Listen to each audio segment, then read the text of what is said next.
বর্তমান নতুন নিয়মে কিভাবে convenience store, লসন, mini stop, natural লসন থেকে ডিপোজিট করবেন এই ভিডিওটি ভালো করে লক্ষ্য করুন। আগে যেভাবে আপনারা রেমিটেন্স পাঠাতেন পে4এক্স এর অ্যাপে ঢুকে, তারপর যার কাছে পাঠাবেন তাকে সিলেক্ট করে কত পাঠাবেন লিখে, তারপর পেমেন্ট অপশন নিয়ে কনভিনিয়েন্স স্টোর, লসন অথবা মিনি স্টপ অথবা ন্যাচারাল লসন আপনি যেটা দিয়ে পেমেন্ট করতে চান সেটা আগের মতোই সিলেক্ট করবেন। সিলেক্ট করে তারপর আপনার ট্রানজ্যাকশন পাসওয়ার্ডটি দিবেন।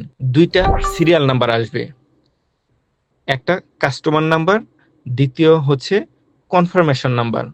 এই দুইটা নাম্বার নিয়ে আপনাকে চলে যেতে হবে কনভিনিয়েন্স স্টোর, লসন অথবা আপনি যেখানে দিতে যাচ্ছেন।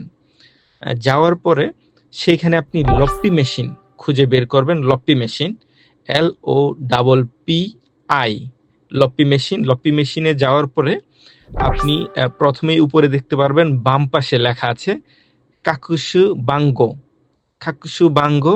এই মেনুতে ক্লিক করবেন। ক্লিক করার পর এখানে প্রথমেই আপনাকে ইনপুট করতে হবে ওকিয়াকসামা বাঙ্গো, মানে কাস্টমার নাম্বার এখানে আপনি ইনপুট করবেন। ইনপুট করার পর তারপর আপনি দিবেন খাকুনিন বাঙ্গো কনফার্মেশন নাম্বার।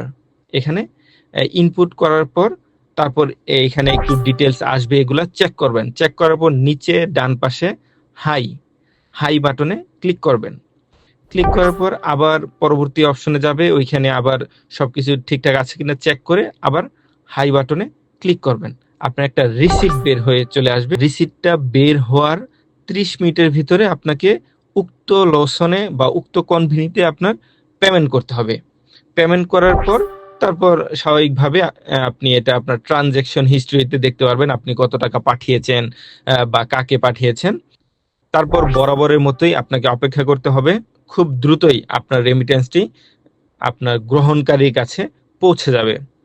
পে4এক্স রেমিটেন্স সংক্রান্ত যে কোনো ধরনের সমস্যা হলে আপনারা পে4এক্স এর সাথে যোগাযোগ করতে পারেন।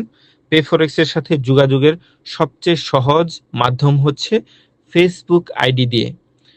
ফেসবুকে আপনি সার্চ করতে পারেন পে4এক্স রেমিটেন্স বিডি। এই আইডিতে আপনি মেসেজ দিয়ে আপনার সমস্যার কথা লিখতে পারেন। সবাইকে ধন্যবাদ।